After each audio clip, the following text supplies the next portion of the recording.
वे वर्धमान महान जिन विचरे हमारे धाम।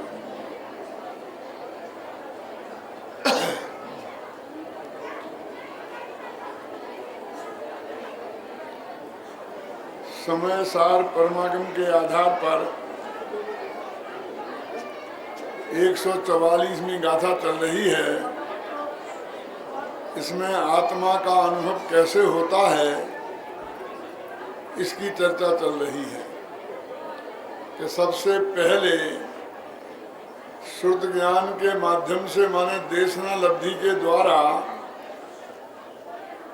अरहंत भगवान की दिव्य ध्वनि के अनुसार जो शास्त्र लिखे गए हैं उन शास्त्रों से और उनके मर्म को जानने वाले ज्ञानी धर्मात्माओं से भगवान आत्मा का स्वरूप समझे और समझने के बाद तीन छेदों में से निकाले बात को, माने आगम का सेवन, युक्ति का अवलंबन और परंपरा गुरु का उपदेश। उनने ऐसा नहीं कहा कि कोई एक इन तीन में से, ये ऑप्शनल नहीं है, ये तीनों कंपलसरी हैं, एक दूसरे के सहयोगी हैं। कल में ना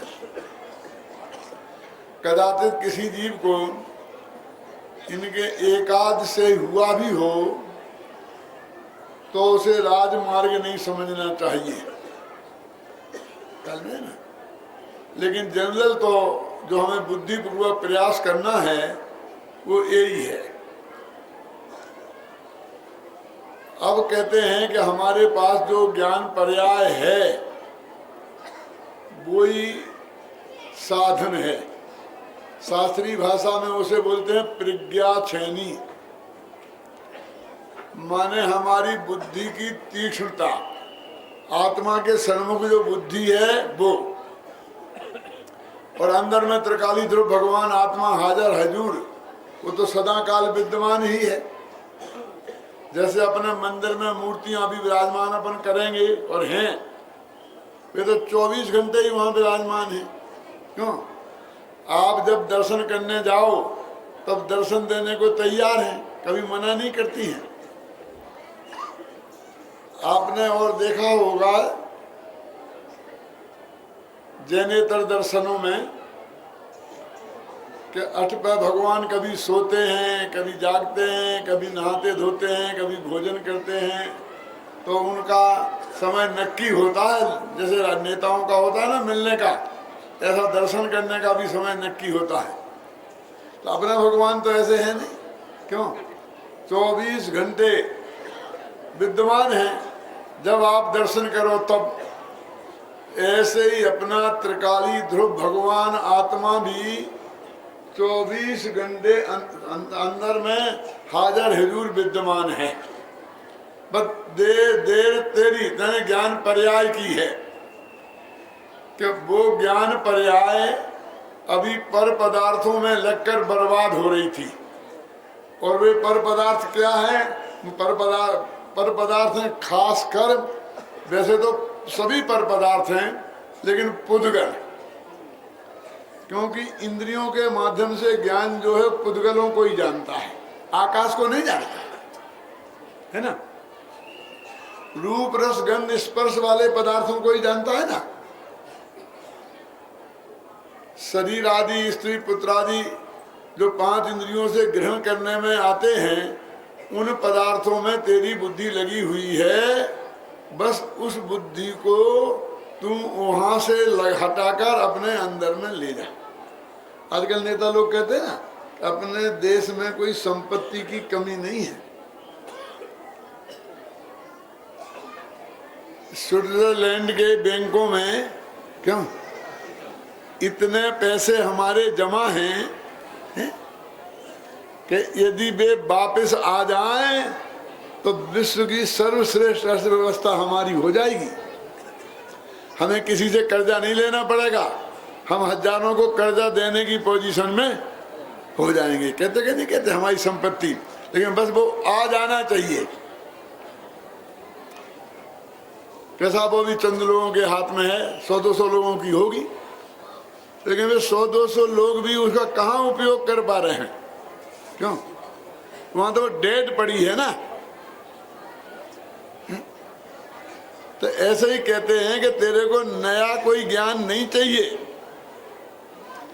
तेरे पास प्रगट पर्याय में जो ज्ञान है वो अपने आत्मा के अनुभव करने के लिए पर्याप्त है, इसलिए नया कमाई करने की जरूरत नहीं है। देश की बात जाने दो और स्विट्जरलैंड के बैंक की बात जाने दो। एक और परम सत्य मैं आपको कहूं छाती पे हाथ रख करके, हम सब जो यहाँ बैठे हैं उनमें से 2-5% लोगों को छोड़ देना नरेश जी, बाकी हम सब लोग ऐसी पोजीशन में नहीं है कि आज से हम एक नया पैसा नहीं कमाएं, उधर को बिल्कुल उपयोग एक क्षण भी ना लगाएं, तो हम भूखों मर जाएंगे। क्यों कि 7-7 पीढ़ी तक कोई रोटियों की कमी पड़ने वाली नहीं है। बोलो, छाती पे हाथ रख कर देखो, है? जो आपके खर्चे हैं, जो आप खाते हैं 2 रोटियां बिना घी की, क्यों है? उसके लायक कमाई किसके पास नहीं है? अब ये मनुष्य भव का एक एक क्षण इतना बेशकीमती इस पैसे के जोड़ने में हम लगा रहे हैं। काल में लगा रहे भैया, इस पैसे को शास्त्रीय भाषा में क्या कहते हैं? क्या परिग्रह कहते हैं ना। पर परिग्रह पुण्य है कि पाप? तो पाप को जोड़ने में लगा रहे हैं।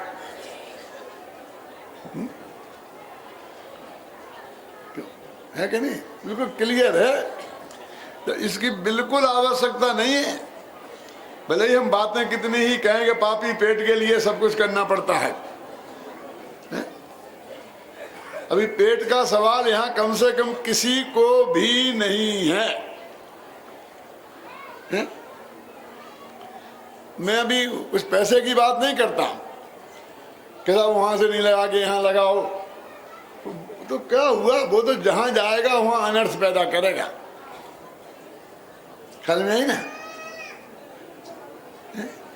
मैं तो ये कह रहा हूं कि अपना उपयोग जो हम उसमें लगा रहे हैं, हमारी सबसे बड़ी हानि क्या हो रही है? वो ज्ञानोपयोग कि जिससे हम अपना आत्मा जान सकते थे। तो गंभीरता से विचार करना। आपने अपने बेटे को 100 का नोट दिया और उसे कह दिया कि फला चीज ले आ, जो 100 रुपए में बाजार में मिलती है, तो इसमें बेटे की रुचि का पता नहीं चलेगा।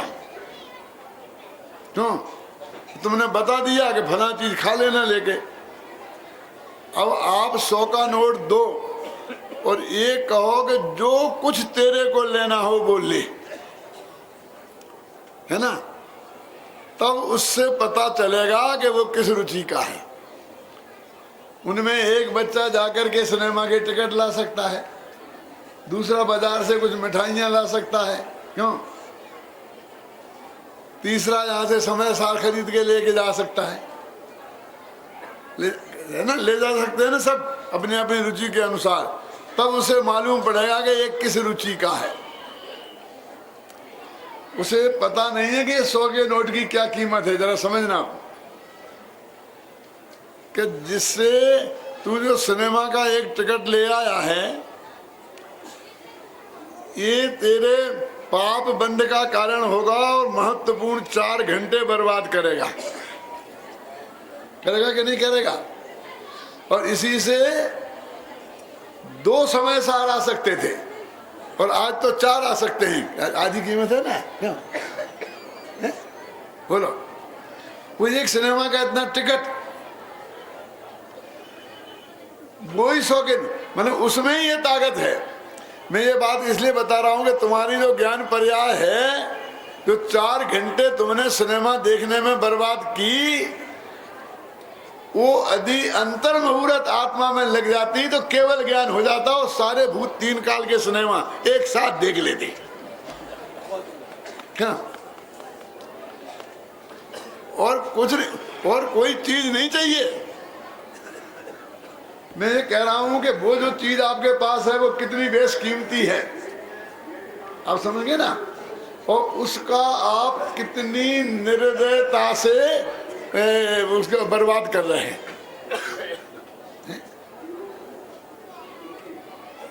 ये अर्धनग्न चित्र देख देख के आप समझे ना क्या है इसमें, फोटो ही तो है ना। वही जो शरीर के जैसे अंग हैं वो हम सब के भी तो वैसे ही है ना, उनमें कौन सा अद्भुत है, ऐसा कौन सा गजब है, क्यों कि जिसके देखने में तुम इतनी बेशकीमती चीज इस तरह बर्बाद कर रहे हो। मेरे मतलब देखने लायक कोई चीज होती ना, उससे क्या उपलब्धि हो रही बोलिए।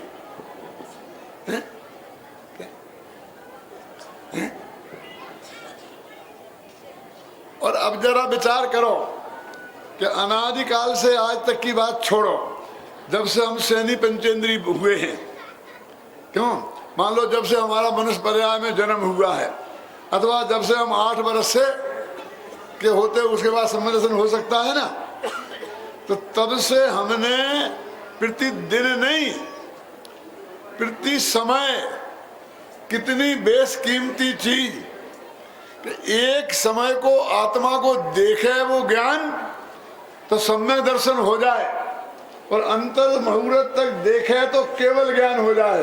कितनी बेशकीमती और कितनी निर्दयता से हमने किन किन चीजों को देखने जानने में बर्बाद की है, उसका अपना अपना अंदाजा लगा। सुबह से शाम तक विचार करो अपना अपना। मैं थोड़ा सा आपको सहयोग करता हूं।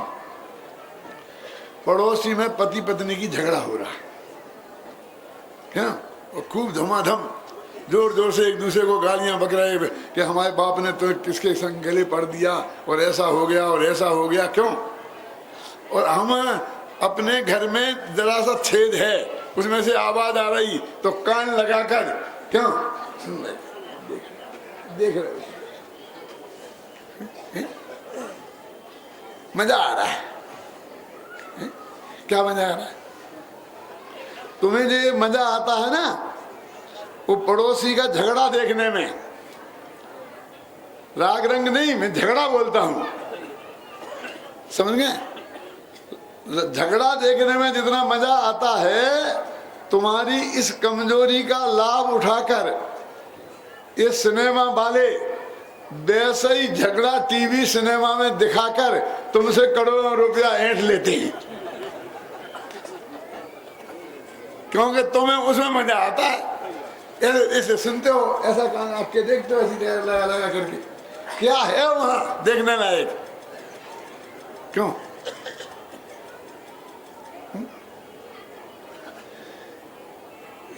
क्या है साहब, उसमें क्या हो गया जान लिया तो, अरे तुम तो हर बात में पीछे पड़ जाते हो, लेकिन तुमने कितनी बेशकीमती चीज बर्बाद की है, सवाल उसका है। और जब से लेके अभी तक भैया 8 वर्ष की उम्र से लेकर 60 वर्ष तक, मेरे जी में 60 के तो नहीं हुए कि हो गए, कितना समय में हमने कितनी बेशकीमती चीज की कितनी निर्दयता से बर्बादी की है, इसका अपना अंदाज लगाएं। जब गंभीरता से लगाते हैं अंदाज तो आंखों में से आंसू की धारा टूटने लगती है, रोने लगते हैं, पंडित जी हाँ हमने तो बहुत गड़बड़ की, बहुत गड़बड़ की, क्यों पृथ्वी जी है ना, क्या करें अब, क्या बताएं आपको, क्या बताएं, कुछ मत बताओ, कोई चिंता की बात नहीं है, जो बर्बाद हो गया उसे हो जाने दो, अब पुरानी बात को मत रो, क्यों, क्योंकि प्रति समय भी उतना ज्ञान तुम्हारे उत्पादन हो रहा है जिससे वो भगवान आत्मा के जानने का काम किया जा सकता है। समझ में आया कि नहीं है क्या? हमारे घर पे इनकम टैक्स वालों का धाड़ा पड़ गया, क्यों, और वो सब ले गए, जेल ले गए, करोड़ों ले गए, अरबों ले गए, 3 मकान जब्त कर लिए, 10 गाड़ियां ले गए, कि एक गाड़ी जिसमें तुम बैठते थे वो छोड़ गए कि नहीं, क्यों, एक मकान तुम जिसमें रहते थे वो छोड़ गए कि नहीं। अमेरिका में तो ये नियम है कि चाहे जितना दोबारा निकाल दो, कुछ भी हो जाए, लेकिन जो आपके रहने वाला मकान, आपके यूज में आने वाली गाड़ी, जो चीजें आपकी देने की यूज में आती हैं, उनको कोई हाथ नहीं लगा सकता, कितना ही कर्जा किसी का देना हो। तो ये कहते हैं कि जो लुटा वो तो गया, उसको मत देखो, वो तुम्हारे किसी काम का ही नहीं था, बल्कि नुकसान कर रहा था। क्या कर रहा था, जरा गणित समझे थोड़ा। अब अपने 10 मकान हैं, एक एक में 10-10 बेडरूम हैं, 10 गाड़ियां हैं, तो आप बोलो एक दफा तो एक गाड़ी का यूज करोगे, 9 तो खड़ी रहेंगी कि नहीं है? अब 9 खड़ी रहेंगी तो उनका जो रोड टैक्स देना पड़ता है वो चालू रहेगा कि बंद हो जाएगा? हम तो यूज नहीं करी, वो तुम्हारे माथे पे चल रहा है कि नहीं? वो गाड़ी पुरानी पड़ रही कि नहीं प्रति समय? क्योंकि जब उसे सेकंड हैंड बेचोगे तो क्या कौन से सन का कब का मॉडल है, क्यों उसके हिसाब से कीमत मिलेगी कि नहीं है? वो पुरानी पड़ रही कि नहीं हो रही? तुम्हारा खर्चा हो रहा कि नहीं? और यूज में नहीं आ रही, एक यूज में आ रही। इतने मकान हैं, उनमें एक मकान में आप रहते हो, 10 बेडरूम में एक बेडरूम में सोते हो, क्यों? बोलो क्या है? सब बच्चे तो सब चले गए, कि बड़ा अमेरिका चला गया, दूसरा लंदन में है, तीसरा बंबई में है, अब हम रह गए दोनों जने मियाँ बीवी छूट से। घर घर की ये हालत है। बेचारे बनारसी दास के साथ भी ऐसा हुआ था, लेकिन उनने तो ऐसा लिखा, 3 विवाही भार जा और सुता सुत साथ, 2 सुता सुत साथ। 3 मैंने शादियां की, किन्ने? मैंने नहीं, बनारसी दास के। और 2 लड़कियां और 7 लड़के हुए, 9, समझ गए? 3 विवाही भार्या, 2 सुता सुत साथ, 9 हुए 9 मुए, 9 हुए और 9 ही मर गए। और लगा हम दोनों जो है हम ठूंठ जैसे खड़े रह गए। ये तो उनका प्रकृति का प्रकोप था। हमारे तो नहीं मरे, तो अभी सब छोड़ के चले गए। ये अब मैं पूछता हूँ, वो 10 बेडरूम का मकान क्या करे? 1 बेडरूम काम आएगा कि नहीं? कभी कभी 2 भी आ जाएंगे। कब? मेहमान आएंगे तब नहीं, जब तुम्हारे पति पत्नी में झगड़ा हो जाएगा तब।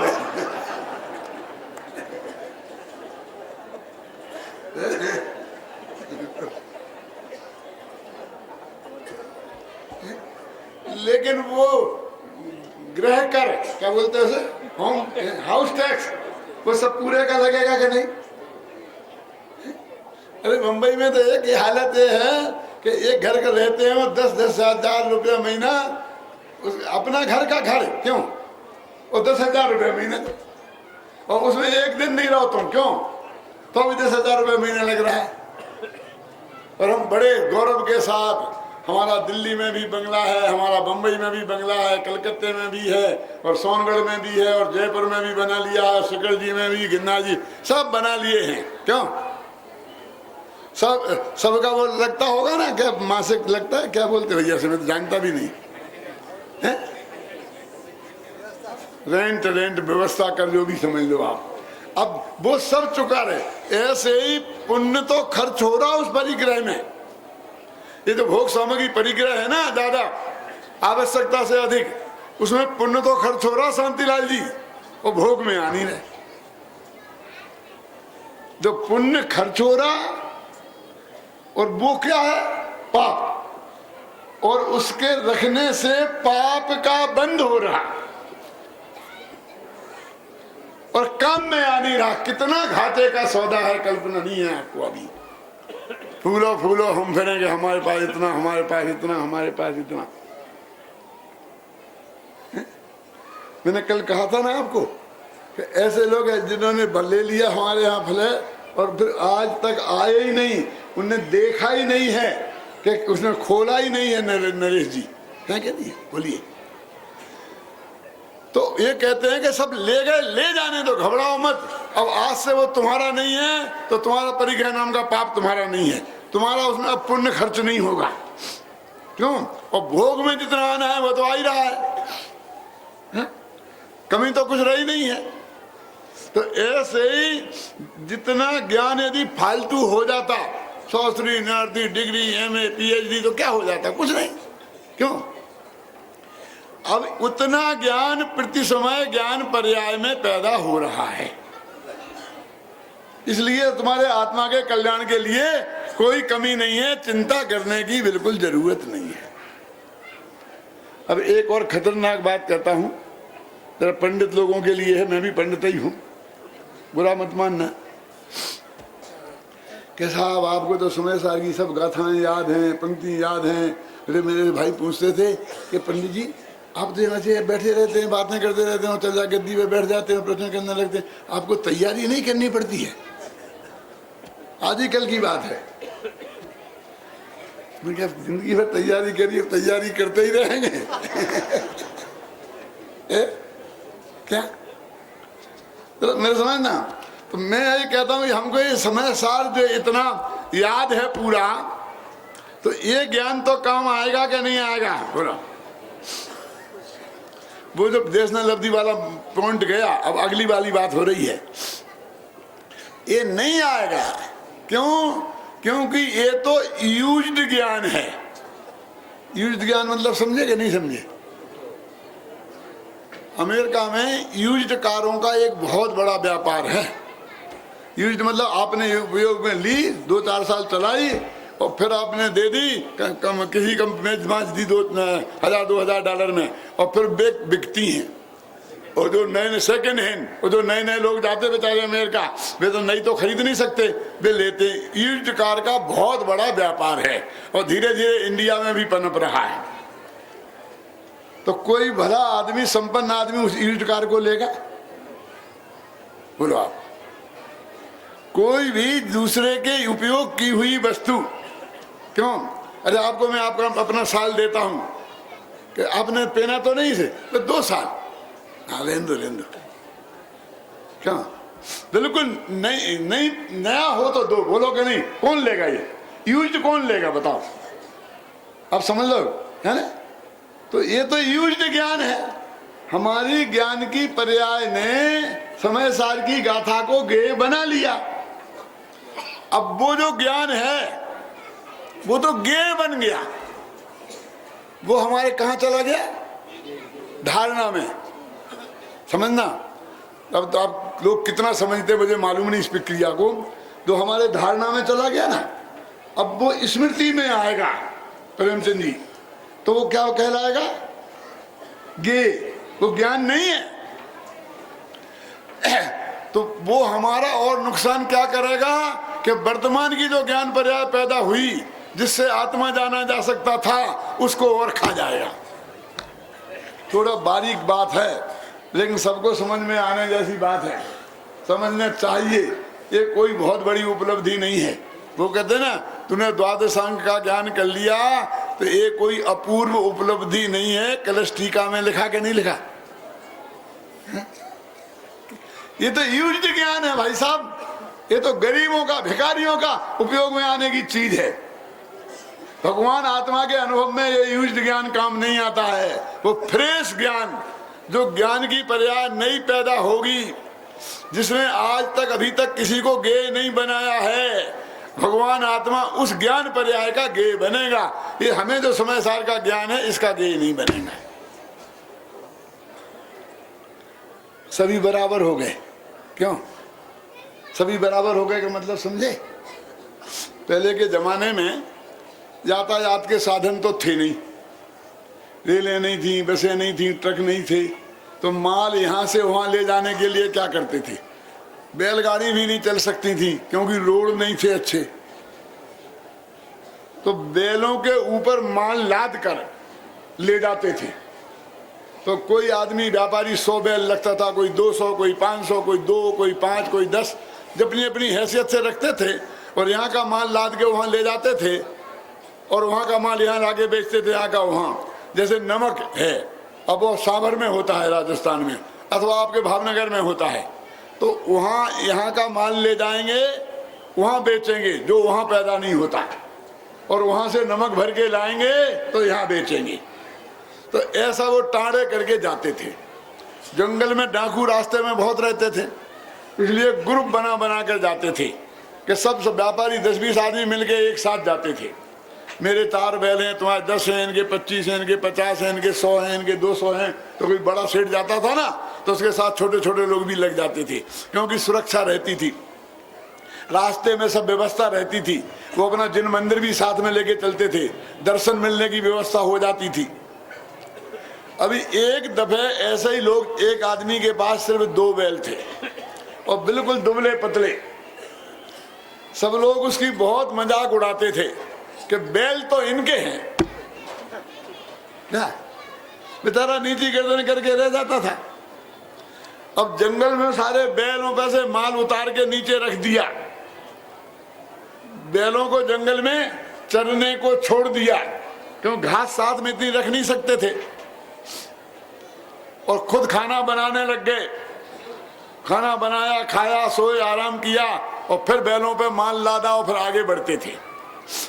तो कुछ डाकू लोग आए तो वो सब बैलों को जंगल में से जो छोड़े थे ना चरने को, उड़ा के ले गए।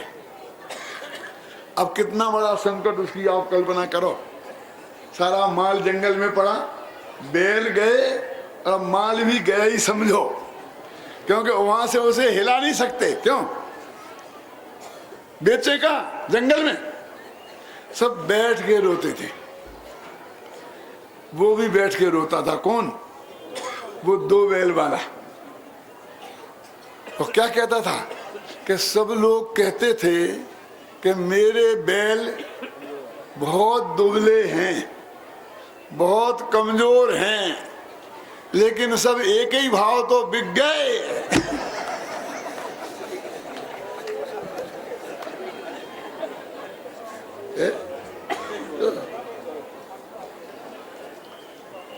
अरे उनने बट्टा तो लगाया ही नहीं, कम से कम कमजोर बैलों को तो छोड़ जाते।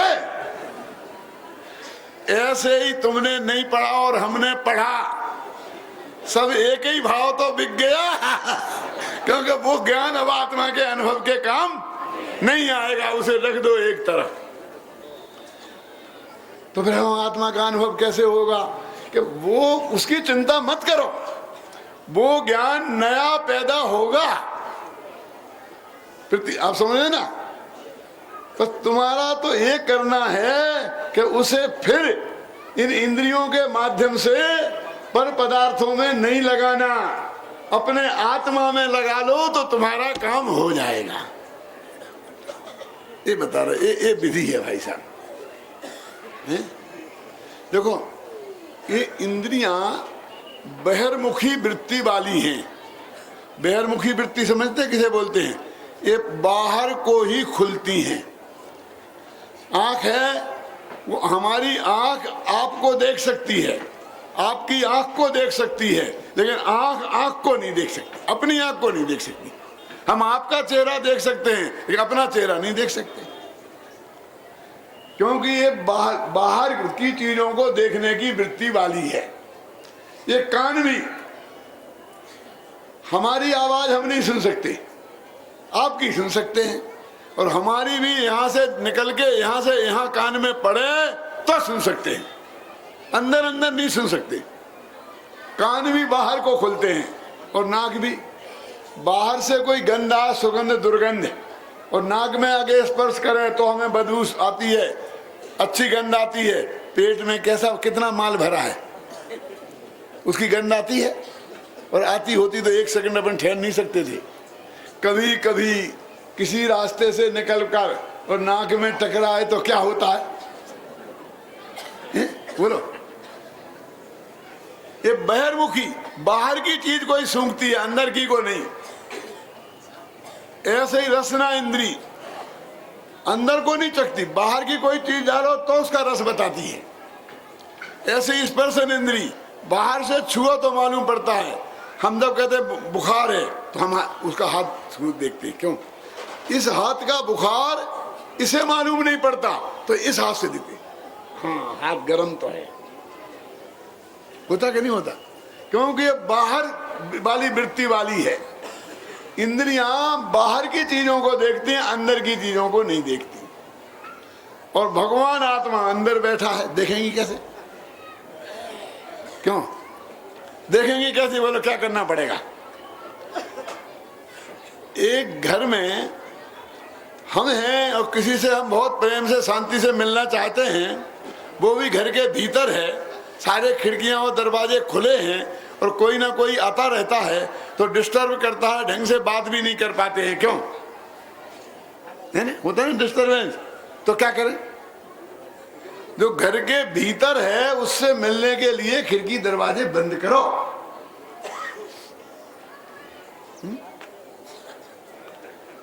फिर भी बाहर की आवाजें आती रहेंगी तो चलो 15 दिन के लिए घूमने फिरने कहीं बाहर। यहाँ चिक में हमसे नहीं रहा जाता, शांति नहीं मिलती है। क्यों? और नई नई शादी होती है तो काय जाते, काय पे जाते हैं, क्या बोलते हो ये उसे? Honeymoon, honeymoon. क्यों? ये घर में क्या कमी है? अरे यहाँ गड़बड़ है, कोई ना कोई नहीं है वहां मत, और कोई नहीं होगा, बस खत्म, बस हम दो और कोई नहीं, बस। क्यों? अब दो आदमी को पूरी तरह से मिलना है, आनंद लेना है तो उनको बाहर की खिड़की दरवाजा बिल्कुल बंद करना पड़ेंगे, खोलना नहीं पड़ेंगे। तुम्हारा त्रिकाली ध्रुव भगवान आत्मा भी अंदर और उसे जानने वाली ज्ञान पर्याय भी अंदर, तो ये दरवाजे खोलते काय को हो भले आदमी? बंद कर दो ना, अंदर अंदर मिलन होगा। ये बाहर तो डिस्टर्बेंस ही करते हैं ना, ये बाहर की चीजें डिस्टर्ब करती हैं हमको, हमारा असली मिलान नहीं होने देती हैं भगवान आत्मा से। क्यों? कि इनसे तो बाहर को बगड़ता है हमारा ज्ञान, बाहर को फैलता है, ऐसी चीजों में लगता है कि जिनके जानने से हमें कोई लाभ नहीं है, हैं? इसलिए कहते हैं वो कि वो मत, उस ज्ञान का नाम क्या है जो इंद्रियों के माध्यम से बर्बाद होता है। देखो कौन सा ज्ञान इंद्रियों के माध्यम से बर्बाद होता है, कहां लिखा? हम बता रहे हैं ना, हम तुम्हारी नहीं मानेंगे तो सुनो। आत्मा की प्रकट प्रसिद्धि के लिए पर प्रसिद्धि की हेतुभूत जो द्रव्य इंद्रियां, लिखा क्या नहीं लिखा? हमने कल पढ़ के सुनाया था कि नहीं? क्या कि आत्मा की प्रकट प्रसिद्धि माने आत्मा को जानना है तुझे, तो ये पर प्रसिद्धि की हेतुभूत हैं ये इंद्रियां। ये हमेशा तुझे दूसरे का ही ज्ञान कराएंगी, अपना ज्ञान नहीं कराएंगी। पर प्रसिद्धि की हेतुभूत जो द्रव्य इंद्रियां, उनसे जो तेरा मति ज्ञान तत्व उनसे समेट कर जो परमुख था वो अब अंतर्मुख हो तो तेरा काम हो। राम जी भाई तो कहते थे बार बार कि मुझे प्रमुख नहीं बनना है।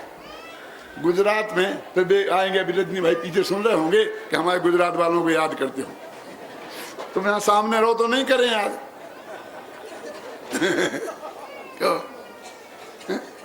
गुजरात में प्रेसिडेंट को, अध्यक्ष को प्रमुख बोलते हैं और प्रमुख को और प्रोविंस में प्रमुख बोलते हैं। राम जी भाई कहा करते थे भैया मुझे प्रमुख नहीं बनना है, मुझे प्रमुख नहीं बनना है, मुझे तो स्वमुख बनना है। क्यों? अंतर्मुख बनना है। तो ये 5 इंद्रियां आत्मा को प्रमुख बनाती हैं। क्यों साहब? हम तो साहब प्रमुख बनने के लिए कितनी कितनी कोशिश करते हैं, सारी जिंदगी लग जाते हैं और फिर बराबर लिखते हैं कि हम इसके प्रमुख हैं, अध्यक्ष हैं। क्यों? प्रेसिडेंट बोलते कि नहीं बोलते? और तुम ये कह रहे हो, मैं क्या कह रहा हूं? देखो ये इंद्रियां जो है हमारे आंख कान नाक, शास्त्र में इन्हें शत्रु लिखा के नहीं लिखा? क्योंकि इंद्रियों को जीतना ऐसा लिखा के नहीं लिखा? तो जीता शत्रुओं को जाता है कि मित्रों को? तो कैसे जीते हैं इन्हें? इन्हें तोड़ डालें, फोड़ डालें, सूरदास जी जैसा करें। सूरदास जी ने क्या किया था? आपने सुना सूरदास जी का नाम? सूरदास जी भगवान की भक्ति करते थे अठपहरी, हर पैर में वे भक्ति करते थे, और हर पैर में भक्ति करते थे तो नया छंद बनाते थे। कभी थे ना, भक्ति का काव्य नया बनाते थे, कहते मैं बासे से नहीं करूंगा, सुबह का अलग, दोपहर का अलग, शाम का अलग। तो रोजाना 8 छंद तो कम से कम बनाते ही थे। 1.25 लाख छंद हैं उनके, सोच भी नहीं सकते आप कि तुम्हें कैसा पता? अरे मैंने एमए में सूरदास स्पेशल पोएट लिया था। स्पेशल पोएट समझते हो? पूरा 100 नंबर का पेपर उसी का। तो 10-20 हजार पद पढ़े मैंने उनके। सूर सागर अठपहरी भक्ति करते थे।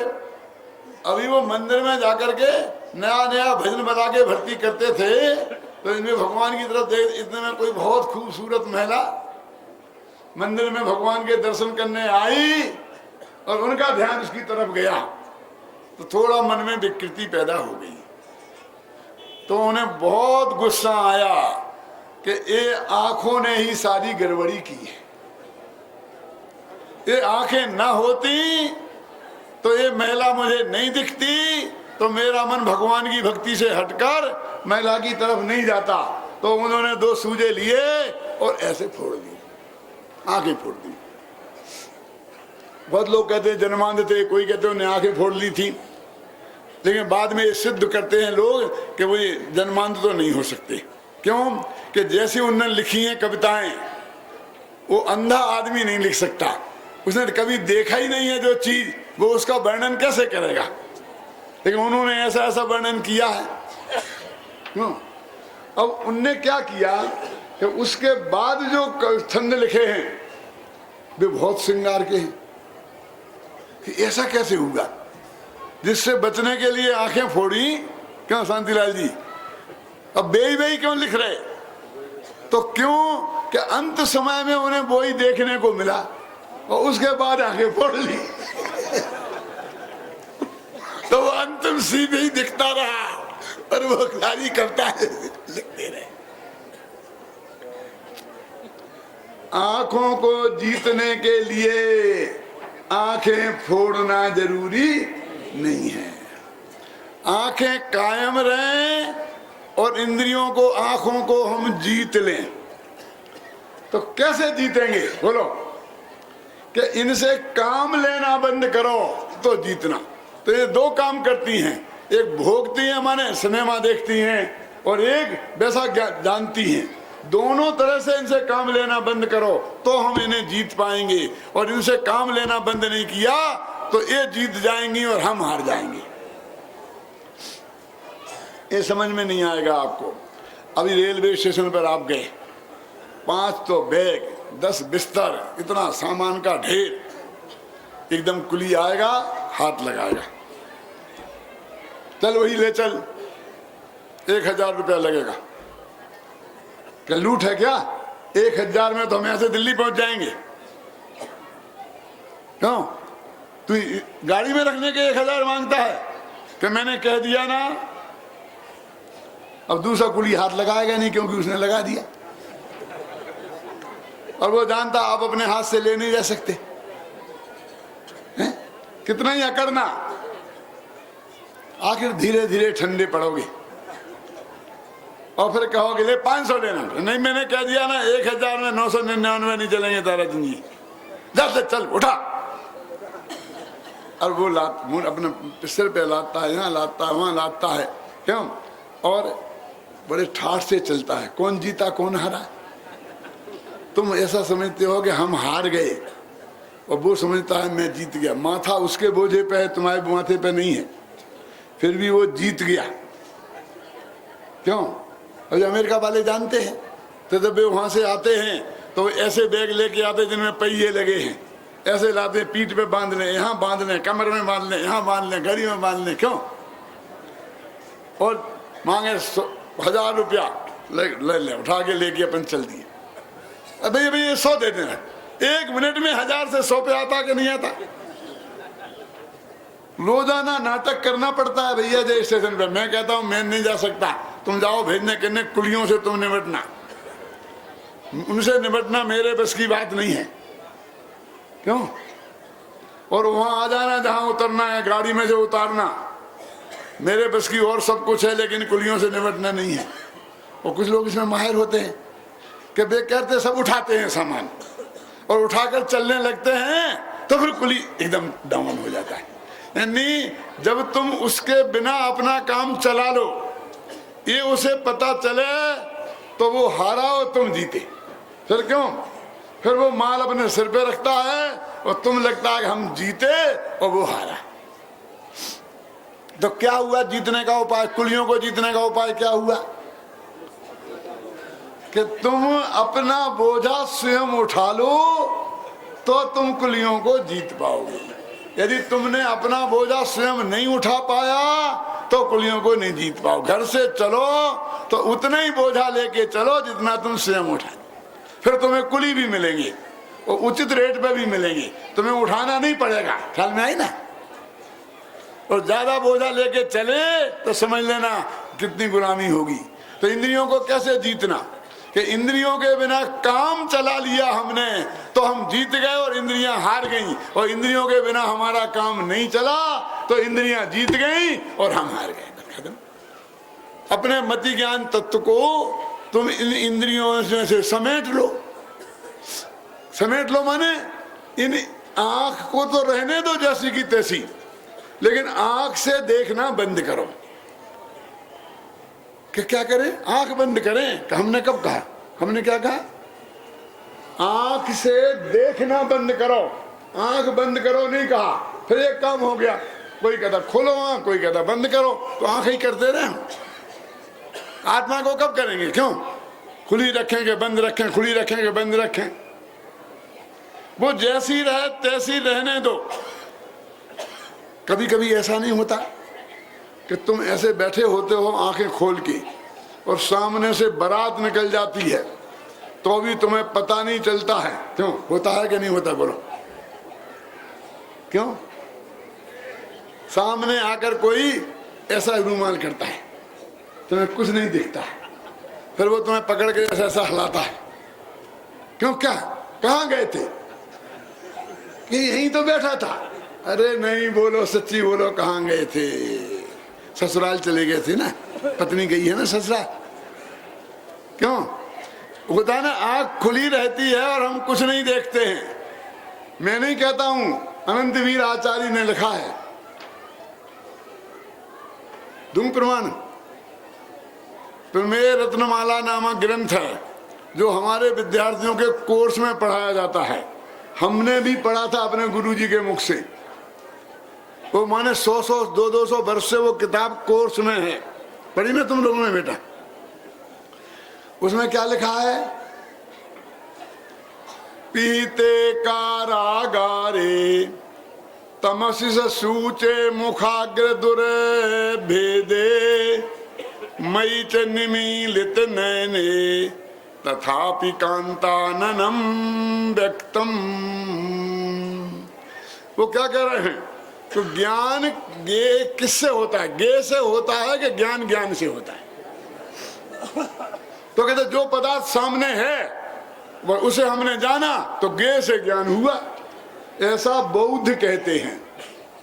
और जैनी कहते हैं कि हमारी ज्ञान की पर्याय में इसे जानने की योग्यता थी इसलिए जाना, इसलिए ज्ञान ज्ञान से होता है, गे से नहीं। ये सिद्धांत है। आचार्य इसे सिद्ध करने के लिए बताते हैं।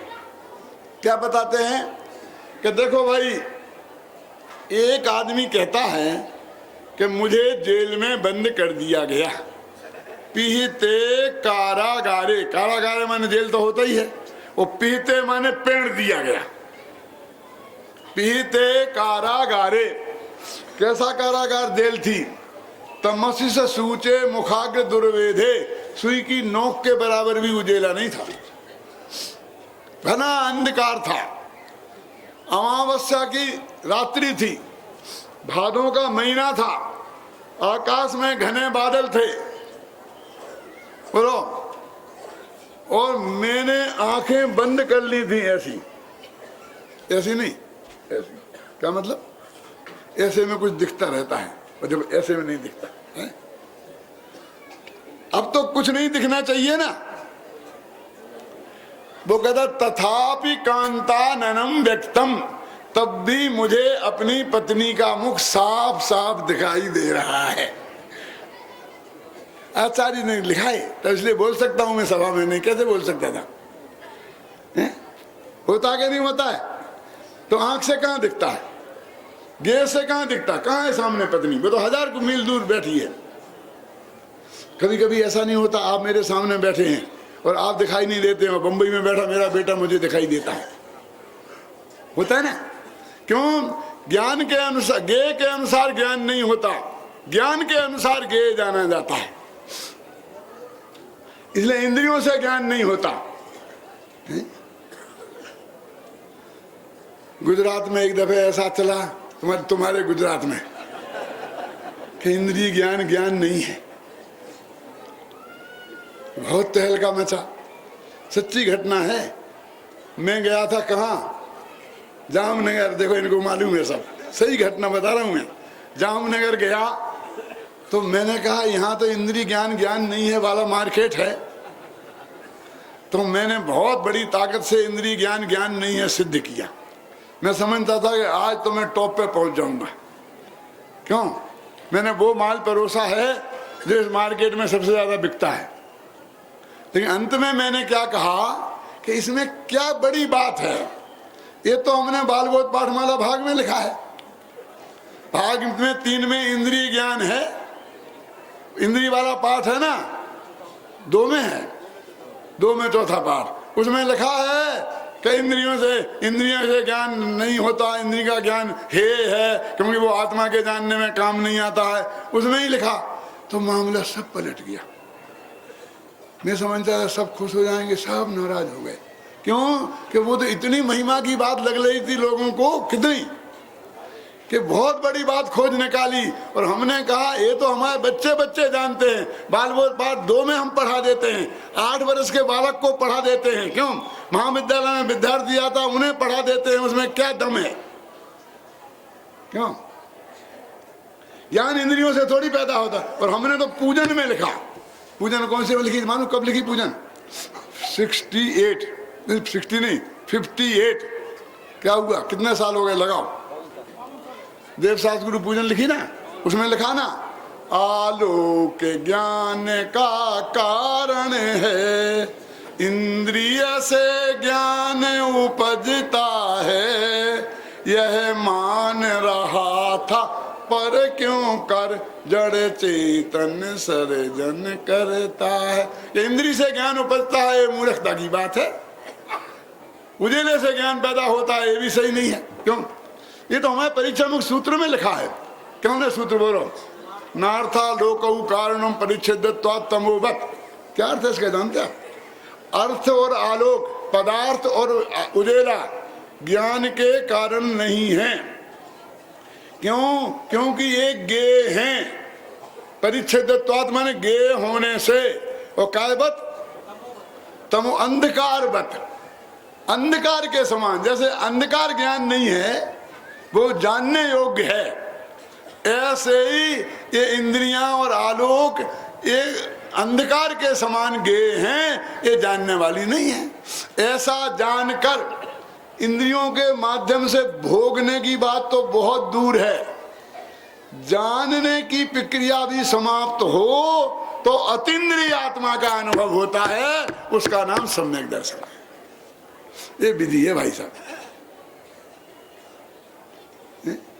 देखो, इंद्रियों के 2 काम हैं, एक जानने में सहयोग करना, निमित्त होना मतलब, और एक भोगने में निमित्त होना। स्पर्शन इंद्री, एक ठंडा या गर्म, ये जानने में भी काम आती है और वो ठंडे गर्म का मजा लेने में भी काम आती है। रसना इंद्री, ये खट्टा है कि मीठा, ये जानने के भी काम आती है और उसका स्वाद लेने के भी काम, मजा लेने का भी काम आती है। ऐसे ही नाक, ये दुर्गंध का सुगंध, ये जानने का भी काम करती है और सुगंध का मजा लेने का काम भी करती है। ऐसे ही आँख, ये काला है सफेद, जानने का भी काम करती है और उसका मजा लेने का काम भी करती है। ऐसा लिखा है, नयन सुखम को निवारयति। बहुत बड़ा कवि हुआ है और उसने लिखा नयन सुखम को निवारयति। अब आप लोग समझ नहीं सकते हैं, क्यों आप में समय खराब करूं मैं, है? वो कवि कहता है कि बहुत सुंदर सुंदर महिलाएं हैं, ये हैं, सारी दुनिया एक से एक बढ़िया है, तो मैं यद्यपि उसको छू नहीं सकता, छूऊंगा तो मार पड़ेगी, जेल में जाना पड़ेगा, समझ में आया ना, बहुत प्रतिबंध है। लेकिन नयन सुखम को निवारयति, आंख से देखकर मैं मजा लूं, उसे कौन रोक सकता है? ऐसा नयन सुखम को निवारयति, नयनों से उसका सुख ले लूं, उसको दुनिया कौन रोक सकती है? तुम जाओ ताजमहल को तो हाथ लगाओ तो हाथ नहीं लगा सकती, हाथ नहीं लगा सकती, क्यों? लेकिन आंख से देखने के सुख को तो कोई रोक नहीं सकता। तो एक तो भोग पक्ष और एक ज्ञेय पक्ष। भोग पक्ष को तो सारी दुनिया बुरा कहती है। 5 इंद्रियों के भोगों को त्यागने की बात तो हर धर्म में मिलेगी, जैन धर्म में भी हर संप्रदाय में मिलेगी, हर पंथ में मिलेगी। लेकिन इंद्रियों के माध्यम से जानने का भी निषेध करने वाला कोई यदि संप्रदाय धर्म है तो उसका नाम है दिगंबर जैन धर्म, उसका नाम है जैन अध्यात्म। और ये महारहस्य पूज्य गुरुदेव श्री ने अपन को बताया। कहा कि नहीं कहा? जितेंद्रिय जिन, तो अभी भोगों को छोड़ देना। मैंने 20 साल से चाय नहीं पी है, मैंने 25 साल से सिनेमा नहीं देखा है, मैंने 50 साल से ये नहीं किया है, साथ में एक रिकॉर्ड बना रखे हैं। बहुत बढ़िया किया तुमने नहीं देखा तो, लेकिन हुआ क्या? खड़े तो वहीं के वहीं हो, हैं? क्या समझ गए ना? हुआ क्या? भोग पक्ष बहुत त्यागा, लेकिन कुछ भी उसका फल नहीं निकला। इसका मतलब ये नहीं है कि भोग पक्ष नहीं त्यागना, उल्टा अर्थ मत निकालना। समझ में आई बात कि नहीं आई? लेकिन जब तक तू इंद्रियों के माध्यम से जानने का काम करता रहेगा, तब तक तेरे ज्ञान का गेय पुद्गल ही बना रहेगा। भगवान आत्मा ज्ञान का गेय नहीं बनेगा। ये मति ज्ञान जो तत्व है, असली चीज है, तेरी संपत्ति है, ये अरबों रुपए से ज्यादा कीमती है और प्रति समय नई नई पैदा होती है। उसे तू इंद्रियों के माध्यम से उपयोग न करके डायरेक्ट आत्मा में लगा। ये आत्मा के अनुभव की विधि है। अभी आधी हुई, क्योंकि अभी श्रुत ज्ञान भी तो उलझ रहा है ना। ये श्रुत ज्ञान भी हमारे उपयोग को नयों के विकल्पों से उलझाता है। एवं चेद एवं साध, एवं चेद एवं साध, उसकी चर्चा अपन कल करेंगे। आज अपन ने यहां तक बात करी क्या? आत्मा की प्रकट प्रसिद्धि के लिए पर प्रसिद्धि की भेदभूत जो द्रव्य इंद्रियां, उनसे अपने उपयोग को समेट कर आत्म मति ज्ञान तत्व को आत्म सन्मुख करे। तो ये यहां तक आ गए अपन। पहले क्या था? पहले शुद्ध ज्ञान के माध्यम से, माने देवसाल गुरु के उपदेश के निमित्त से आत्मा के स्वरूप को सही सही समझे। अब फिर ये अनुभव की प्रक्रिया शुरू होती है कि मति ज्ञान तत्व जो बाह्य पदार्थों में लग रहा है, उसे वहां से समेट कर आत्म सन्मुख करे। यहां तक आ गए। अब अगला कोर्स क्या है कल का? कि श्रुत ज्ञान के माध्यम से जो नाना विकल्प खड़े हो रहे हैं, उन विकल्पों से अपने उपयोग को समेट कर निर्विकल्प हो तो ज्ञानोपयोग भगवान आत्मा में लगे तो फिर क्या हो, वो परसों का सब्जेक्ट। अब आदि बता देंगे तो कल परसों क्या बताएंगे? आप गंभीरता से पंक्तियां पढ़ के जाना। समय सार तो आपके पास होगा ही, उन्हें पढ़ना, बार बार समय सार अनुशीलन पढ़ना, उसे उसका पूरा पढ़ना, फिर गुरुदेव के प्रवचन रत्नाकर पढ़ना, फिर गुरुदेव की सीडी सुनना, समझे ना? फिर इसका धीरे धीरे सब ख्याल आएगा तब ऐसा ही नहीं है कि एकदम इतना आसानी से आ जाएगा। मेरा काम तो सिर्फ इतना है कि मैं आपके चित्त में ये बात बता दूं कि ये काम करने जैसा है, इसके अलावा और कुछ भी काम करने जैसा नहीं।